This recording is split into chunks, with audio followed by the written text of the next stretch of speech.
میرے حالات واقعی بدل گئے تھے۔ اب میں ایسے گھر میں رہتا تھا جہاں غلام خانے نہیں تھے اور نہ ڈرے سہمے چہرے دیکھنے میں آتے تھے۔ یہ ابو بکر کا گھر تھا، لیکن ابو بکر اپنے مہمانوں کے لیے میزبان کم اور خادم زیادہ تھے۔ صبح سویرے ان کا پہلا کام یہ ہوتا تھا کہ وہ اپنی 3 بکریوں کا دودھ دوہیں، نہیں بلکہ اس سے بھی پہلے وہ نماز پڑھتے تھے۔ رسول پاک صلی اللہ علیہ وسلم کے تمام اصحاب کو محبت اور شفقت کی خاص تعلیم تھی، مگر ان سب میں ابو بکر سب سے زیادہ شفیق و خلیل تھے۔ ان کے مزاج میں بے حد دھیما پن تھا، بہت حلیم الطبع، نہایت بھلے مانس انسان تھے۔ یہی نہیں، وہ بہادری اور شجاعت کے ہر میدان میں، ہر امتحان میں پورے اترے۔ گھر کا ادنا سے ادنا کام بھی اپنے ہاتھ سے کرتے تھے۔ تاریخ بھی ان کا مزاج نہ بدل سکی۔ رسول پاک صلی اللہ علیہ وسلم کی وصال کے بعد جب وہ ان کے خلیفہ ہوئے تو اس وقت تقریباً نصف دنیا ان کے زیر نگیں تھی، اور ان کی فوجوں کی ہیبت سے دنیا کی عظیم سلطنتوں کے ایوانوں میں لرزا تھا۔ ان دنوں میں بھی وہ اپنے گھر کی دہلیز پر بیٹھے اپنے ہاتھوں سے اپنے جوتے مرمت کرتے دیکھے گئے۔ جب میں انہیں مارکہ عراق میں مسلمانوں کی عظیم الشان فتح کی خوشخبری سنانے گیا تو میں نے ان کو اسی حالت میں اپنی دہلیز پر بیٹھے ہوئے پایا، لیکن اس وقت جس دن کا ذکر کر رہا ہوں اس دن تک تو 20 بندے بھی مسلمان نہیں ہوئے تھے۔ وہ فارس کی ملوکیت ابھی تک اپنے 1000 سالہ قدیم تخت پر قائم تھی۔ میں نے ابو بکر کو آتے دیکھا تو ایک مرتبہ پھر ان کا شکریہ ادا کیا۔ انہوں نے مجھے خرید کر آزاد کیا۔ میری بات ختم بھی نہیں ہوئی تھی کہ الٹا انہوں نے میرا شکریہ ادا کرنا شروع کر دیا، گویا میرا ہی ان پر احسان تھا، اور گویا وہ رقم بھی میں نے ہی دی تھی جس سے مجھے خریدا گیا تھا۔ ابو بکر کہنے لگے، رسول اللہ صلی اللہ علیہ وسلم فرماتے ہیں کہ غلاموں کو آزاد کرنے سے اللہ تعالیٰ خوش ہوتا ہے۔ یہ بات انہوں نے شرماتے شرماتے کہی، بلکہ یہ کہتے ہوئے ان کی زبان ایک آدھ بار لڑکھڑائی بھی، شاید اس لیے کہ وہ اپنی ایمانداری سے مجبور ہو کر میرے ہی سامنے اعتراف کر رہے تھے کہ انہوں نے مجھے اپنے ثواب کی غرض سے آزاد کرایا ہے۔ لیکن نیک کاموں کے پس منظر میں اس قسم کی روحانی خود غرضی تو ہر دین کا حصہ ہے۔ وہ کہنے لگے، بلال، اب تمہیں نئے کام کرنے ہوں گے، اور شاید اتنے سخت کہ اب سے پہلے کبھی نہ کیے ہوں گے۔ میرے منہ سے معان نکلا، جو حکم آقا۔ میری جواب سے انہیں بہت دکھ پہنچا۔ مجھے بھی فوری طور پر احساس ہوا کہ یہ الفاظ کہہ کر میں دوبارہ اپنے ماضی کی ظلمت میں داخل ہو گیا، اور اب اتنی تاریکی میں ہوں کہ پتہ نہیں انہیں نظر بھی آ رہا ہوں یا نہیں۔ میں نے یہ 3 نامناسب الفاظ ہی نہیں بولے تھے، بلکہ انہیں کہتے کہتے میں نے غلاموں کے مخصوص انداز میں اپنا سر بھی ہبڑا لیا تھا۔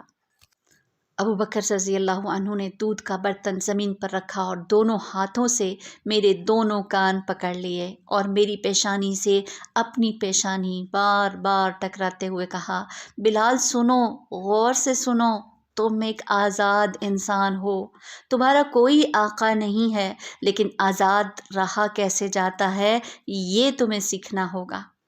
یہ کہتے جا رہے تھے اور پیشانی سے ٹکرے مارتے جاتے تھے۔ میں ہر ٹکر پر ہاں ہاں کہتا جاتا تھا۔ پھر وہ یکایک ہنس پڑے اور انہوں نے میرے کان چھوڑ دیے۔ دیکھو بلال، میں تمہیں یہی سکھا سکتا ہوں کہ جب کوئی تم سے مخاطب ہو تو چونک نہ پڑا کرو، بات کرتے وقت لوگوں کے چہرے پر نظر رکھو، اپنے سائے کو اپنا ہی سایہ سمجھو، یہ سب ضروری باتیں ہیں۔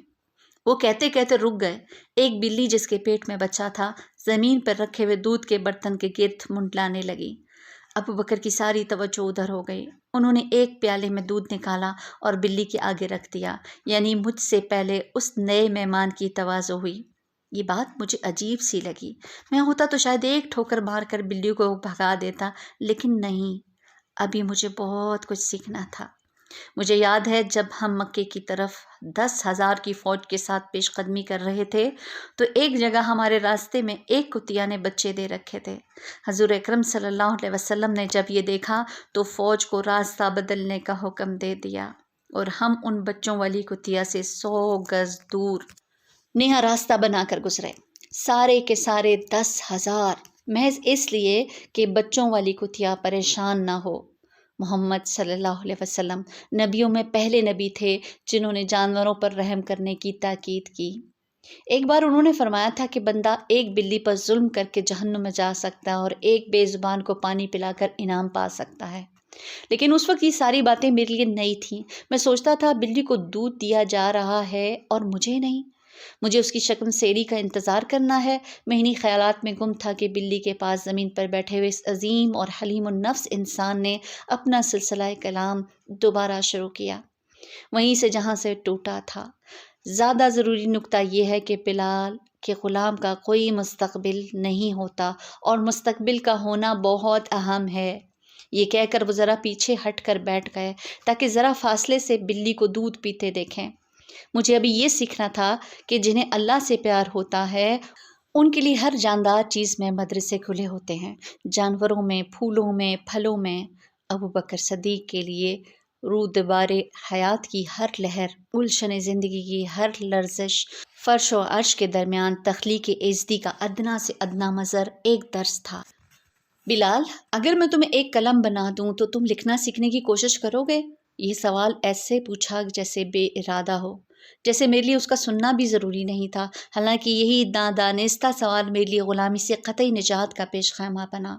غلامی سے اصل رہائی میں نے ابو بکر کی تربیت سے پائی، ان کی اس رقم سے نہیں جس سے انہوں نے مجھے خرید کر آزاد کیا تھا۔ گویا ابو بکر رضی اللہ عنہ کا حقیقی احسان وہ تھا جو انہوں نے مجھے دیا، وہ نہیں جو انہوں نے میرے لیے دیا۔ ابو بکر کی رہبری اور نگرانی میں لکھنا سیکھ گیا۔ میں سیاہی بنانے کے لیے نیل کے پتے لاتا تھا، مغرب سے فجر تک انہیں پانی میں بھگوئے رکھتا، صبح انہیں کوٹتا اور کوٹ کر سیاہی ہی بنا لیتا۔ میں کھال پر لکھتا تھا، درختوں کی چھال پر لکھتا تھا، پیڑ کے کندھے کی سوکھی ہڈی پر، گیلی زمین پر، راکھ پر، پتھروں پر، غرض ہر اس چیز پر جس پر لکھا جا سکتا تھا۔ چلتے پھرتے میں ہوا میں بھی انگلیوں سے کچھ نہ کچھ لکھتا رہتا تھا۔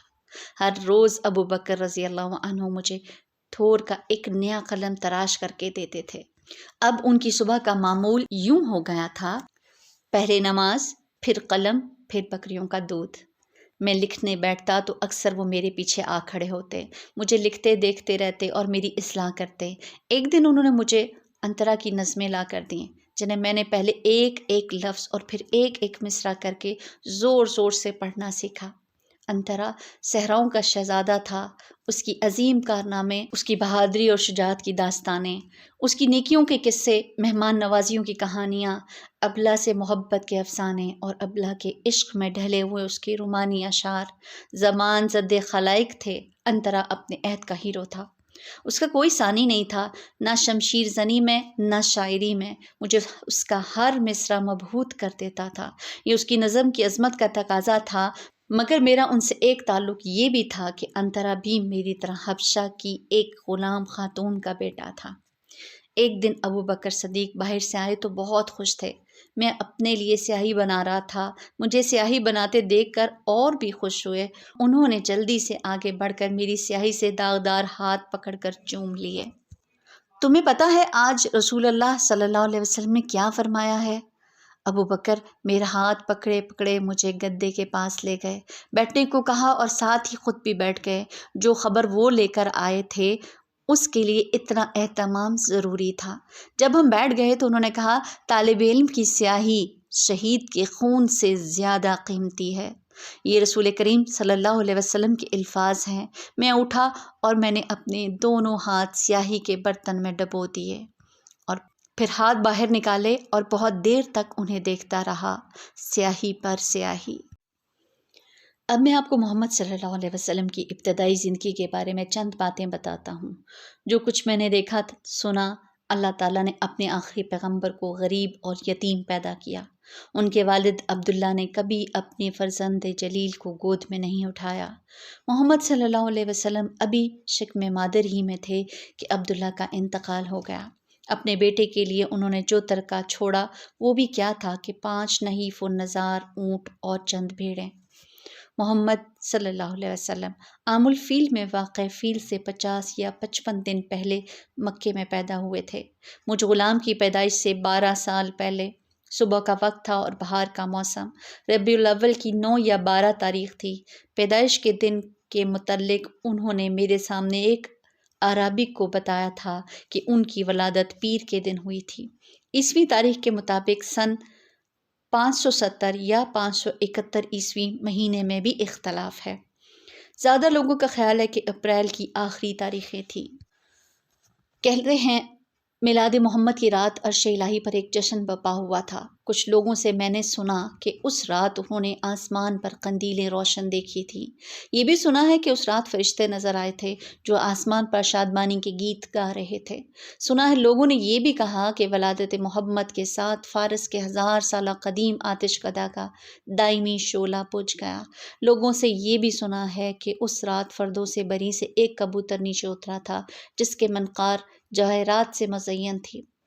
اس نے حضرت آمنہ کے شکم مبارک پر اپنے پر رگڑے اور وہ زچگی کی تکلیف سے معمون ہو گئیں۔ عیسیٰ علیہ السلام کی پیدائش کے موقع کی بھی ایسی ہی بہت سی باتیں سنی ہیں۔ کہتے ہیں اس رات آسمان پر ایک نیا ستارہ نمودار ہوا تھا جس نے 3 بادشاہوں کو یروشلم کی راہ دکھائی تھی، اور اس طرح وہ تینوں اس کی راہبری میں حضرت عیسیٰ علیہ السلام کے پالنے تک پہنچ گئے تھے۔ یہ بھی سنا ہے کہ ان 3 کے علاوہ ایک ملکہ بھی تھی جو دیر سے یروشلم پہنچی تھی، کیونکہ راستے میں اس رہبر ستارے پر بادل کا ایک ٹکڑا آ گیا تھا جس کی وجہ سے وہ دیر تک نظروں سے اوجھل رہا، لیکن اللہ کی اللہ ہی جانے۔ میں نے یہ بھی سنا ہے کہ جب محمد صلی اللہ علیہ وسلم کی عمر 4 سال کی تھی تو 2 فرشتوں نے ان کا سینہ چاک کر کے ان کا دل باہر نکالا اور اسے گناہ آدم سے پاک کر کے دوبارہ اس کی مقام پر رکھ دیا۔ نہ انہیں کوئی تکلیف محسوس ہوئی، نہ جسم پر کوئی نشان رہا۔ اس واقعے کا راوی ایک بچہ بتایا جاتا ہے جو اس وقت محمد صلی اللہ علیہ وسلم کے ساتھ کھیل رہا تھا۔ یہاں میں پھر کہوں گا واللہ اعلم بالصواب، اللہ کی اللہ ہی جانے۔ 6 سال کے ہوئے تو ان کی والدہ کا بھی انتقال ہو گیا۔ ان کے دادا عبد المطلب انہیں اپنے یہاں لے آئے اور اپنے بچوں کی طرح ان کی پرورش کرنے لگے۔ 2 ہی سال بعد عبد المطلب بھی وفات پا گئے۔ پھر ان کے بڑے بیٹے زبیر نے بنو ہاشم کے سربراہ کی حیثیت سے قبیلے کی باغ دوڑ سنبھالی۔ محمد صلی اللہ علیہ وسلم کی کفالت اور پرورش کی ذمہ داری بھی سردار بنو ہاشم کی حیثیت سے انہوں نے ہی قبول کی۔ جب 20-21 سال کے ہوئے تو زبیر کی بھی وفات ہو گئی، مگر اب وہ 20-21 سالہ نوجوان تھے۔ زبیر کے بعد ابو طالب بنو ہاشم کے سردار بن گئے اور محمد صلی اللہ علیہ وسلم ان کے ہاں منتقل ہو گئے۔ غربت اور کثرت اولاد کی وجہ سے ابو طالب کے حالات باقی بھائیوں جیسے نہ تھے، مگر محمد صلی اللہ علیہ وسلم کو ان سے ان کی اولاد سے بہت محبت تھی۔ خود ابو طالب کو ان سے بہت پیار تھا۔ ایک مرتبہ وہ انہیں ایک تجارتی قافلے میں اپنے ساتھ شام بھی لے گئے تھے۔ اس سفر کے بارے میں بھی کئی معجزات مشہور ہیں۔ کہتے ہیں ان پر ایک بادل کا ٹکڑا سایہ کیے رہتا تھا۔ یہ بھی سنا ہے کہ بحیرہ نامی ایک عیسائی راہب نے جب یہ دیکھا تو اسے حیرت ہوئی۔ پھر اس نے ان کے شانے کے درمیان مہر نبوت دیکھی جو ایک بڑے سکے کے برابر تھی۔ یہ آنے والے پیغمبر کی نشانیاں تھیں جو بحیرہ نے اپنی کتابوں میں پڑھی تھیں۔ یہ دیکھ کر اس نے ان کی نبوت کی پیشن گوئی کر دی۔ معجزات کے بارے میں تو اتنا ہی کہوں گا جو قرآن میں تحریر ہے کہ وہ لوگ جو علم نہیں رکھتے معجزوں سے اپنا پیٹ بھر لیتے ہیں۔ دراصل انسان کی یہ ہوس کبھی کبھی اس کو ضرورتوں سے بڑھ جاتی ہے، ورنہ حقیقت یہ ہے کہ اس کی ضرورت اتنا ہی جاننے کی ہے جو ان موقعوں کے بارے میں قرآن میں آیا ہے، نہ کم نہ زیادہ۔ ویسے یوں بھی دیکھنے میں آیا ہے کہ ایک شخص کسی واقعے کو معجزہ کہتا ہے اور دوسرا اسے محض ایک رمز یا حکایت سمجھتا ہے۔ میں اکثر سوچتا ہوں کہ موسیٰ علیہ السلام کے 16 معجزات جنہیں ہزاروں لوگوں نے اپنی آنکھوں سے دیکھا، کائنات میں ایک فوری اور دائمی انقلاب کیوں نہ لا سکے؟ میں سمجھتا ہوں کہ جب اللہ تعالیٰ نے اپنی آخری کتاب نازل فرما دی تو اس نے مزید کسی معجزے کی ضرورت نہیں سمجھی۔ قرآن حکیم ہی ایک مرکزی اعجاز تھا جو اللہ تعالیٰ کی طرف سے دیا گیا تھا، اسی طرح جیسے پہلے عیسیٰ علیہ السلام اللہ تعالیٰ کے مرکزی اعجاز کی حیثیت رکھتے تھے۔ محمد صلی اللہ علیہ وسلم نے مجھے بتایا کہ بچپن میں وہ گلہ بانی کیا کرتے تھے۔ صبح صبح بھیڑوں کے ریوڑ مکی کے پہاڑوں پر سے لے جاتے۔ وہاں دن بھر ان کے چارے کے لیے خضر و خاردار جھاڑیوں کے سیاہی مائل پھل اکٹھے کیا کرتے تھے۔ انہوں نے مجھے بتایا کہ اپنے وقتوں میں سبھی پیغمبروں نے بھیڑیں چرائی ہیں۔ میرے خیال میں اس میں بھی قدرت کی مصلحت ہے۔ تنہائی انسان کو فطرت کے قریب کر دیتی ہے۔ انسان جب صحرا کی کھلی اور تازہ فضا میں تنہا اپنے چاروں طرف نظر دوڑاتا ہے تو اسے لگتا ہے جیسے وہ سب مناظر صرف اس کی کے لیے تخلیق کیے گئے ہیں۔ اس کے ذہن میں انسان کی اہمیت کا احساس جاگنے لگتا ہے۔ چار سو پھیلے ہوئے فطرت کے بے گراں مناظر اسے دعوت فکر دیتے ہیں۔ وہ اپنی ذات اور کائنات کے تعلق پر غور کرنے لگتا ہے اور بات خالق کائنات تک جا پہنچتی ہے۔ شہر سے دوری اس کے ذہن کو الجھنے نہیں دیتی۔ شہروں میں انسان وقت کی چیرہ دستیوں کا شکار ہو جاتا ہے۔ ماضی کی پرچھائیاں اور مستقبل کے سائے اس کے حال پر چھا جاتے ہیں اور وہ کسی عظیم مقصد کی جستجو کے قابل نہیں رہتا۔ شہروں کی مستقل آبادیاں، وہاں کے گلی کوچے رفتہ رفتہ انسان کی اخلاقی اور روحانی اقدار کو دیمک کی طرح چاٹ جاتے ہیں اور وہ اپنے ماحول کا غلام بن کر اپنے اندر سمٹ کے رہ جاتا ہے۔ صحرا کی آزاد فضا یہ تمام بندھن توڑ دیتی ہے اور انسان کو کشادگی اور آفاقیت کا احساس دلاتی ہے۔ فطرت اپنی تمام تر معصومیت اور پاکیزگی کے ساتھ، اپنی تمام تر قوت اور ہیبت کے ساتھ ہمیشہ سے صداقتوں کی علامت رہی ہے۔ یہ ایک راہ اور ایک مسلک بھی ہے جس میں ہر دور کے انسان نے پناہ پائی ہے۔ اس کی عظمت کا اندازہ یوں لگائیے کہ اگر ہمیں انسان کے بنائے ہوئے اعلیٰ سے اعلیٰ مدرسے اور فطرت کے مدرسہ ازلی کے درمیان انتخاب کرنا ہو تو ہم فطرت ہی کی درسگاہ کا انتخاب کریں گے۔ انسان کی بنائی ہوئی تمام چیزیں ختم ہو جائیں گی، تب بھی فطرت کی تباہی کے مقابلے میں وہ ایک معمولی حادثہ ہوگا۔ صحراؤں میں گلہ بانی کرنے والے اسی مدرسہ فطرت کے طالب علم ہوتے ہیں۔ وہ جب 14 سال کے ہوئے تو ان سے گلہ بانی چھڑا دی گئی۔ اب ان کی عسکری تعلیم ہونا تھی۔ محمد صلی اللہ علیہ وسلم کم عمری کی وجہ سے تلوار نہیں چلا سکتے تھے، البتہ اپنے جد امجد حضرت ابراہیم علیہ السلام اور حضرت اسماعیل علیہ السلام کی طرح ان کا رجحان تیر اندازی کی طرف تھا۔ اس عمر میں بھی انہوں نے اس فن حرب میں خاصی مہارت حاصل کر لی تھی۔ اس مہارت کی ایک وجہ یہ بھی تھی کہ ان کی نظر غیر معمولی طور پر تیز تھی۔ مکے میں مشہور تھا کہ وہ عقد ثریہ کے 12 ستارے گن سکتے تھے۔ پہلی جنگ جس میں وہ شریک ہوئے حرب الفجار تھی۔ یہ خون ریز جنگ 3-4 سال جاری رہی مگر لڑائی صرف 5 دن ہوئی۔ حرب الفجار کی اس جنگ میں محمد صلی اللہ علیہ وسلم شریک ہوئے تھے، وہ 1 دن کی تھی۔ اس میں ان کی ذمہ یہ کام تھا کہ وہ دشمن کے چلے ہوئے تیروں کو میدان جنگ سے اٹھا اٹھا کر جمع کریں اور اپنے تایا زبیر اور ابو طالب کو لا کر دیں۔ ان کے ترکش خالی ہونے لگیں تو وہ مزید تیر جمع کر کے لائیں۔ سارا دن وہ چیختے چلاتے زخمیوں، لاشوں اور کٹے ہوئے انسانی اعضاء کے درمیان تلواروں، نیزوں اور بھالوں کی زد سے اپنے آپ کو محفوظ کرتے، گھوڑوں کی ٹانگوں سے بچتے بچاتے انسانی خون سے رنگے میدان کارسار میں دوڑ دوڑ کر تیر جمع کرتے رہے۔ ان کو یہ دن اچھا نہیں لگا، وہ اسے اپنے ذہن سے محو کر دینا چاہتے تھے۔ میں نے ایک دن انہیں کہتے سنا کہ کاش وہ دن کبھی طلوع ہی نہ ہوتا، کتنا خون بہا تھا اس جنگ میں۔ اور بات اتنی تھی کہ کنانہ کے ایک شرابی نے حوازن کی شاخ بنو عامر کے ایک فرد کو سوتے میں قتل کر دیا تھا۔ قریش کنانہ کے حلیف تھے، اس لیے ان کی زیادتی کے باوجود ان کا ساتھ دے رہے تھے، اور وہ بڑے ہوئے تو انہوں نے تجارت شروع کر دی، اپنے والد کی طرح بہت چھوٹے پیمانے پر۔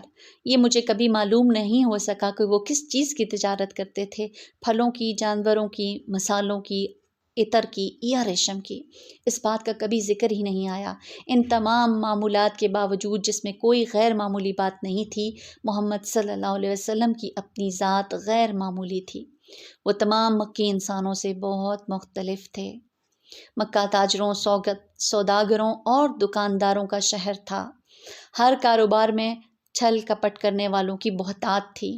ان میں محمد صلی اللہ علیہ وسلم واحد شخص تھے جن کے بارے میں ہر زبان پر یہ تھا کہ وہ لین دین میں انتہائی ایماندار ہیں۔ انہوں نے کبھی کسی کو دھوکہ نہیں دیا، کسی کو اپنے مال کے بارے میں مغالطے میں نہیں رکھا، جو نقص ہوا گاہک کو پہلے بتا دیا۔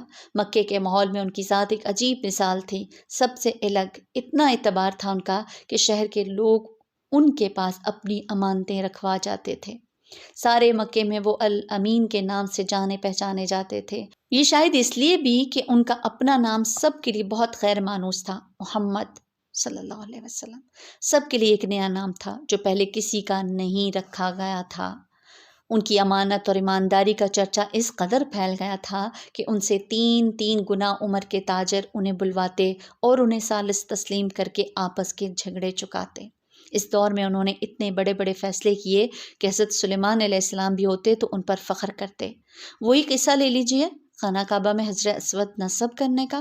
خانہ کعبہ کی عمارت پرانی ہو گئی تھی، اس کی دیواریں بھی نیچی تھیں، چھت بھی نہیں تھی، اس پر رکھے ہوئے بت اور چڑھاووں کا سامان غیر محفوظ تھا۔ ان دنوں جدہ میں ایک بحری جہاز خشکی پر چڑھ کر بیکار ہوا پڑا تھا۔ قریش مکہ نے وہ جہاز خرید لیا اور اس کی لکڑی سے کعبہ کی تعمیر نو کا فیصلہ کیا۔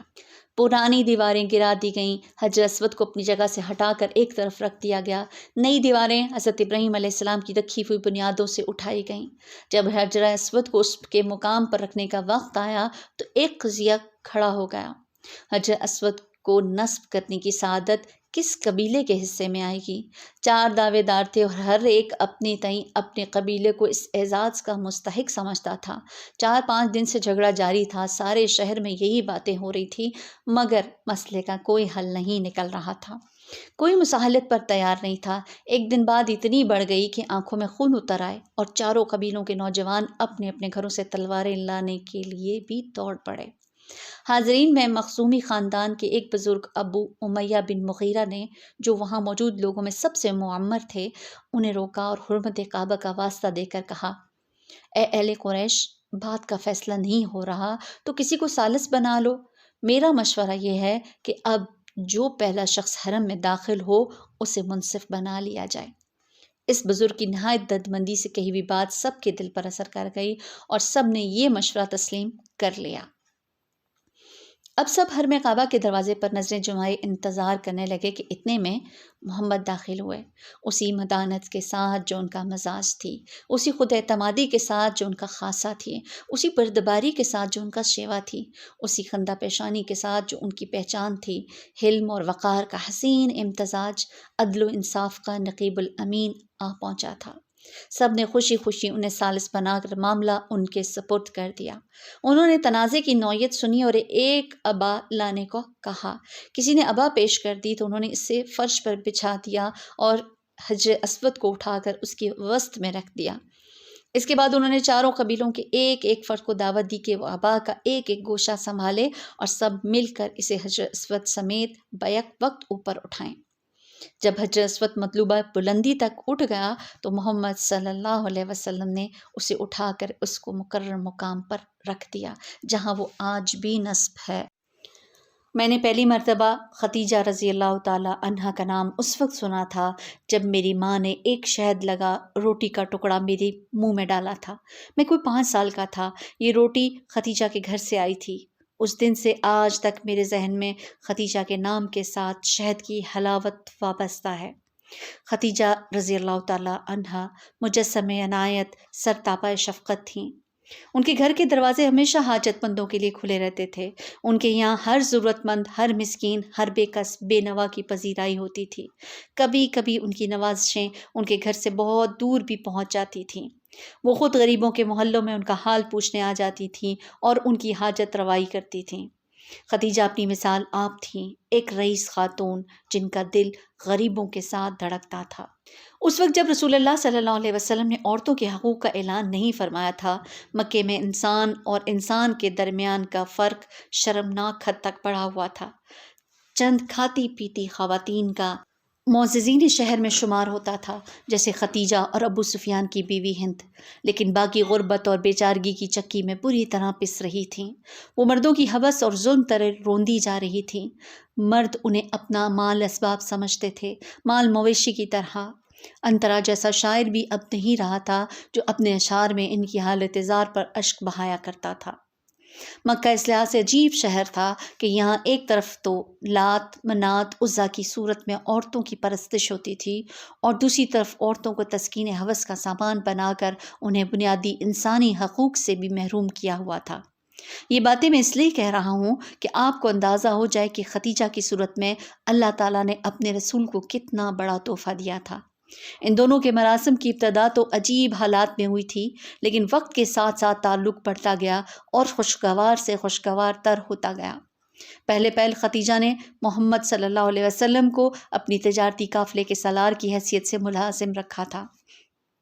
ان کا یہ قافلہ تجارت کے لیے شام آتا جاتا رہتا تھا۔ اس وقت جب وہ پہلی بار خدیجہ کی تجارتی قافلے شمال کی طرف لے کر گئے، ان کی عمر 24 سال تھی۔ ایک ایسے ہی قافلے کا تصور کیجیے، ریگستان کی رات میں چلتے ہوئے اونٹوں کی قدموں کی دھپ دھپ، کسی ہدا خواں کے نغمے کی دل سوز آواز، ہر قدم پر نزدیک آتی منزل کا تصور، جانور اور انسان سب ایک مقصد کی خاطر سر جوڑے رواں دواں، اطراف میں دور دور تک پھیلا ہوا بے نشان ریگزار، مگر اوپر آسمان پر ستاروں کی قندیلیں جو نہ صرف انہیں ان کی منزل کا سامان بتا رہی ہیں بلکہ کئی نئی منزلوں کی بھی نشاندہی کر رہی ہیں، ان گنت جہانوں کی جو ان سے پرے آباد ہیں۔ انسان اپنا سر اٹھاتا ہے اور فطرت کی بے گراں تنہائیوں میں گم ہو جاتا ہے جو اسے بلندیوں کی طرف بلاتی ہیں، ذہن میں نئے جذبے جنم لیتے ہیں، نئی امنگیں جاگتی ہیں اور اس کے سامنے نئے افق کھلنے لگتے ہیں۔ جب یہ قافلہ دمشق پہنچا تو ساربانوں نے شہر کے روایتی شراب خانوں میں اپنی پیاس اور تھکن دور کرنے کا پروگرام بنایا۔ محمد صلی اللہ علیہ وسلم نے اپنے ساتھیوں کے ساتھ جانے سے انکار کر دیا اور شہر کے باہر ہی اپنے اونٹوں کے ساتھ ٹھہر گئے۔ انہیں شاید علم تھا کہ ملاح سمندروں میں کم اور ساحلوں پر زیادہ ڈوبتے ہیں۔ یہ سفر انہوں نے نہایت ذمہ داری کے ساتھ پورا کیا اور خدیجہ کو ان کی توقع سے کئی زیادہ منافع لا کر دیا۔ جب وہ سفر کی روداد سنا رہے تھے تو خدیجہ رضی اللہ تعالی عنہا ان کو غور سے دیکھ رہی تھیں۔ اسی وقت ان کی ذکاوت نے انہیں محمد صلی اللہ علیہ وسلم کی ذات میں اپنے ہونے والے شوہر کی جھلک دکھا دی۔ خدیجہ نے ایک رشتہ کروانے والی خاتون نفیسہ کو بلوایا اور اسے کہا ذرا اپنے طور پر محمد کا ہدیہ تو لیں کہ شادی کے بارے میں ان کا کیا خیال ہے۔ نفیسہ نے بات چھیڑی تو انہوں نے کہا میرے پاس ہے کیا جو میں شادی کو سوچوں، بھلا غربت بھی کوئی بہانہ ہے؟ فرض کیجئے آپ کی کسی ایسی خاتون سے شادی ہو جائے جس کے پاس اتنا ہو جو دونوں کے لیے کافی ہو۔ پھر وہ ان کے اور قریب آئی اور رشتے کروانے والیوں کے مخصوص رازدارانہ انداز میں کہا فرض کیجئے آپ کو کسی ایسی خاتون کا رشتہ مل جائے جو حسین ہو، جس کے پاس دولت ہو، عزت ہو، جو کسی باوقار گھر کی مالکہ ہو تو؟ محمد صلی اللہ علیہ وسلم اب نفیسہ کی باتوں سے بیزار ہو چلے تھے۔ انہوں نے کہا یہ بھی تو دیکھنا ہوگا کہ وہ خاتون خود کیسی ہیں۔ یقیناً ایسی کون سی خاتون ہے؟ خدیجہ۔ وہ یہ نام سوچ بھی نہیں سکتے تھے، کہنے لگے یہ کیسے ہو سکتا ہے؟ نفیسہ نے کہا سب مجھ پر چھوڑ دیجئے۔ خدیجہ رضی اللہ تعالی عنہا اس وقت 40 سال کی تھیں، 2 مرتبہ بیوہ ہو چکی تھی۔ محمد صلی اللہ علیہ وسلم کی عمر 25 سال تھی۔ یہاں دمشق میں نے چند لوگوں کو یہ کہتے سنا ہے کہ اس عقد میں خدیجہ کا زیادہ فائدہ ہوا، لیکن وہ کم عقل کچھ نہیں جانتے، انہیں کیا معلوم کہ اس تعلق میں محمد صلی اللہ علیہ وسلم نے کیا پایا۔ یہ شادی ہر لحاظ سے اتنی مکمل اور کامیاب تھی کہ لگتا تھا یہ انسان کی نہیں کسی فرشتے کی تجویز تھی۔ دراصل یہ رشتہ ان کے مشن کی تکمیل کا پہلا مرحلہ تھا۔ خدیجہ نے انہیں غربت سے نجات دلائی، ہر پریشانی میں خدیجہ انہیں دلاسا دیتی۔ ایک دفعہ میں نے رسول اللہ صلی اللہ علیہ وسلم کو کہتے ہوئے سنا جب سب مجھے کاذب کہتے تھے تو صرف خدیجہ مجھ پر یقین کرتی تھیں۔ خدیجہ رضی اللہ تعالی عنہا سب سے پہلے ان کے مشن پر ایمان لائیں، سب مردوں سب عورتوں سے پہلے، اس وقت جب خود سرور کائنات بھی پریشان تھے۔ محمد صلی اللہ علیہ وسلم اور خدیجہ رضی اللہ تعالی عنہا کی شادی ایک مثالی شادی تھی، اتنی خوشگوار اور کامیاب کہ اس کے ذریعے گویا اللہ نے بندوں کو ایک ثبوت فراہم کر دیا کہ مرد کی بہترین ساتھی صرف عورت ہی ہو سکتی ہے۔